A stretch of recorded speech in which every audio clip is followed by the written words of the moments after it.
Today, I want to review this last Domino box. Oh, welcome to Everything Phil Collins. Let's go through the last Domino box set. Here's what I want to talk about today. I want to talk about why I'm glad they released this, why I'm happy to have it, why I was hoping for something like this in my collection. I want to give you some of the stats. We'll talk about when this was released and why this was released, how it relates to the tour. We'll talk about the packaging and take a look around at some of the photos and some of the details, and then we'll go through the tracks. So first of all, this came out in, I think it was September, end of September now. I think maybe it was announced in July, but it came out in late September. It lined up with, I think, the American shows, or was it the UK shows that it lined up with on the tour? Obviously it has the same branding as the last Domino tour, the latest tour in 2021. I think that I didn't get this until like later in October or November in Canada. So I know that they maybe announced that it was coming out in September, but I don't know when it actually got into people's hands. There might have been a little bit of a delay because of COVID and vinyl manufacturing. And there's 4 discs in here. This is a really beautiful package. I'll tell you why I'm happy to have this. I'm happy to have this because I actually occasionally enjoy listening to greatest hits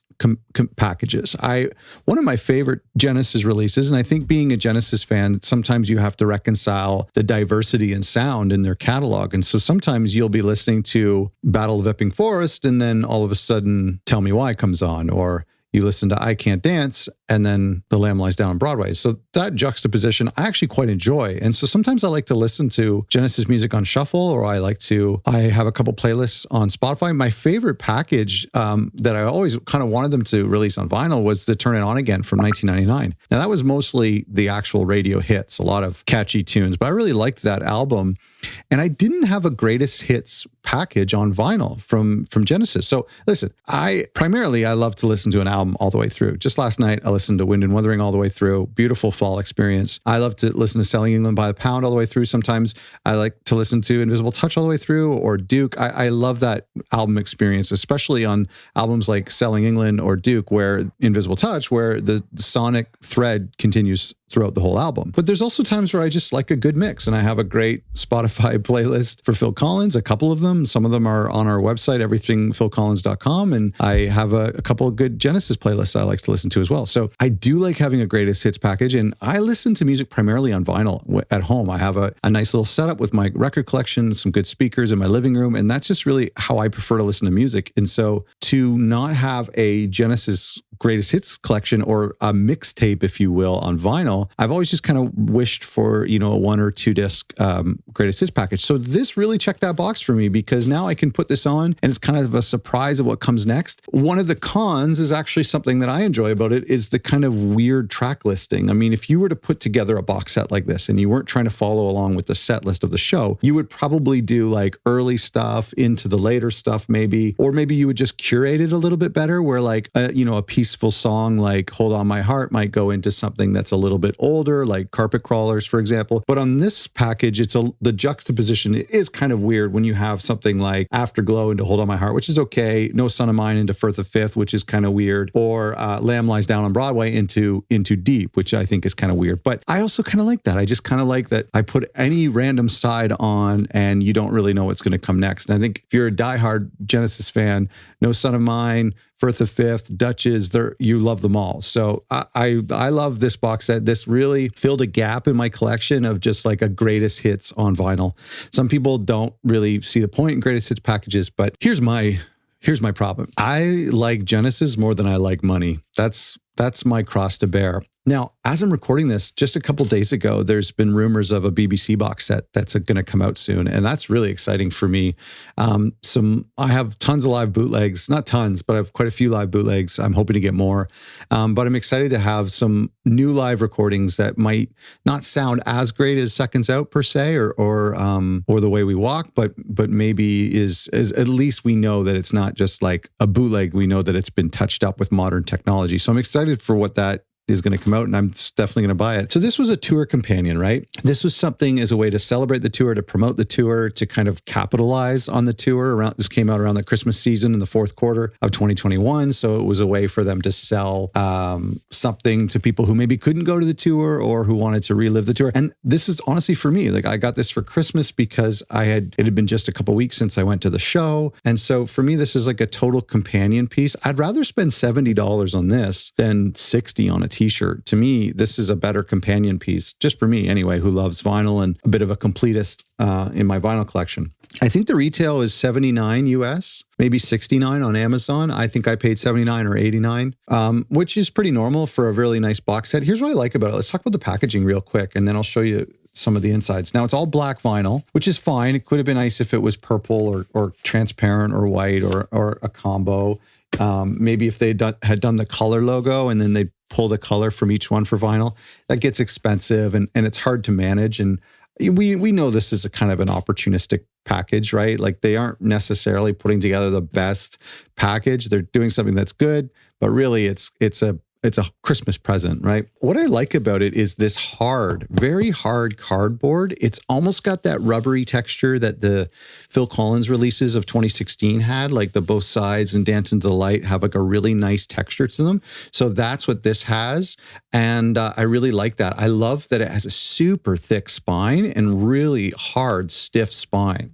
I really like that about this project. And then it opens up like a book. And so each vinyl comes out in its own paper sleeve in a different page.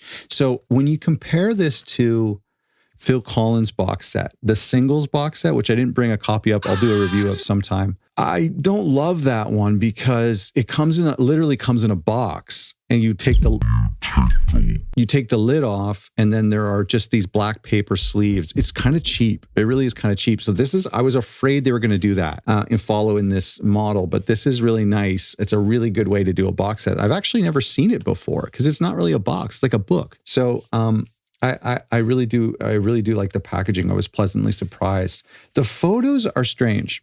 The photos are photos from the rehearsal. You can even just tell in the fact that they're like wearing jeans and they're not really dressed up, and it's not from the tour. We know it's not from the tour because they hadn't even played a live show yet. And obviously manufacturing these takes months and months and months. And so they wouldn't be able to take real photos from the show and to put them on the inside. So in order to have this out in time I don't know if they sold them on tour. That'd be a lot of heavy boxes to carry on tour, but certainly it was available in shops and on Amazon. At first I kind of thought, well, why wouldn't they do like a montage of photos from their career? Like this package includes a lot of Peter Gabriel songs. So why not pictures of Steve and Phillips and Peter and all the guys over the years? My concern would be that might get a little bit costly and a little bit difficult with photographer credits. I don't know if they would have to pay extra for that, or they'd have to search out different photographer credits for each photo. I was kind of hoping for like a montage of photos from like the Throwing It All Away video montage that they did on tour. But I wonder if it had it's the same photographer on all of these photos. It's Patrick Balls who did some of their later press photos. And so I'm wondering if just for cost and for credit's sake and permission's sake, it was just easier to use one photographer for the whole package and have all those photos licensed that way. Or maybe they were bought, or maybe Genesis owned all of them at the time. So that's one of the weird things about the inside is it's just tour photos. I do like the black and white behind the scenes photos.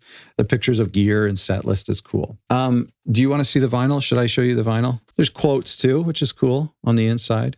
No complaints really. I mean, I have a few, but not many. And so yeah, it's black vinyl, 180 grams, feels like. On side B is just the logo of the tour. And then on side A is track listing for that side and the reverse side.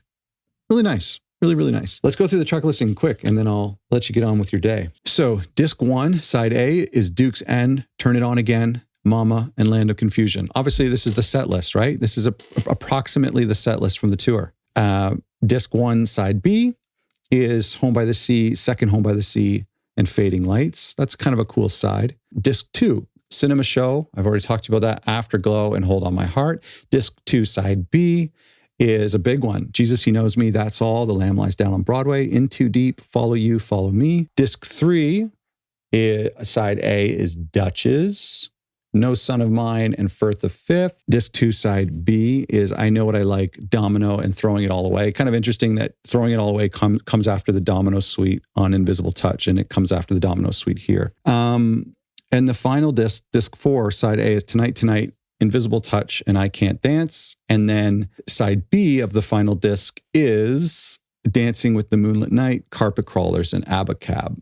Another weird side. Abacab never really made it on the tour. I think it was rehearsed. It was on the t-shirts, but I don't think it was on the tour, ever played. But for some reason it made it on that package, just in case. Maybe if they had added it to the tour, I'm not sure. Otherwise, I don't think there would have been a representation from Abacab on that package. So maybe that's why they did it. No Congo on there. And, you know, I can't say that all the records were represented equally, but so I do kind of feel like there is still missing a hole for a greatest hits package, like on vinyl. I mean, what you could do, and again, these are major labels being opportunistic, and I have no problem spending my money on Genesis. That's all I do. I think there could be like a turn it on again hits, you know what I mean? Like maybe even a single disc. There's not a lot of room on vinyl. It's only 23 minutes per side. And so, but maybe you could do a double disc package of just the radio hits, kind of like the 1999 thing. You could do a big box set where you kind of cover the years like they've done before on CD. I'm kind of open to whatever they want to do. And a lot of labels are doing this because vinyl is becoming more and more popular.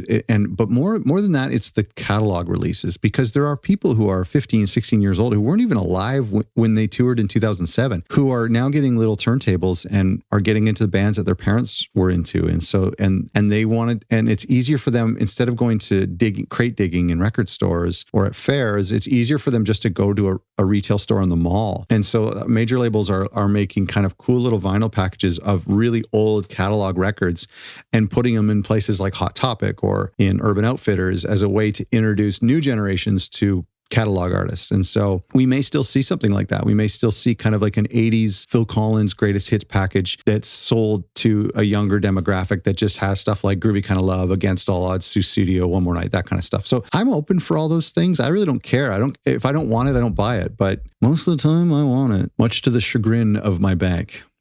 Real quick question. What do you think about this last Domino package? Did you buy it? Do you have it on CD? I might pick it up on CD if I see it for cheap one day. But do you like greatest hits packages? Do you like greatest hits albums?